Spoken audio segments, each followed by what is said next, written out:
শুভ দুপুর বন্ধুরা, সবাই কে কী করছো? সবার রান্নাবান্না নিশ্চয়ই হয়ে গেছে। আমিও রান্না করছি। আজকে করছি কই মাছ ফুলকপি আলু দিয়ে। তো তোমাদের সাথে একটু গল্পও করতে এলাম, আর রান্নাটাও শেয়ার করলাম। তো বলো সবাই কেমন আছো? সবাই আজকে বাড়িতে কে কী রান্না করছো জানিও। আর তেলকই তো আমরা প্রায় সবাই খাই, কিন্তু আজকে আমি করছি ফুলকপি আলু দিয়ে পাতলা করে। আর আমার রান্না তো পাতলা বলাও বেকার, কেন আমি এতটা পরিমাণ ঝাল খাই, আমার রান্না কখনো পাতলা হয়ও না। তো তোমরা অনেকেই আমাকে বলো যে দিদি ঝাল একটু কম খাও, গুঁড়ো লঙ্কা বিশেষ করে, কিন্তু আমার হয় না, আমি তো ঝাল ছাড়া খেতেই পারি না। তো কি করা যাবে, কিছু করার নেই।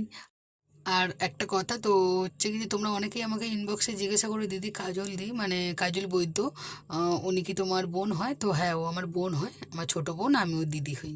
ঠিক আছে। তো বন্ধুরা, আমার রান্নাটা কেমন হলো তোমরা সব জানিও। তোমরাও খাওয়া দাওয়া করে নাও। ভালো থেকো সবাই, বাই।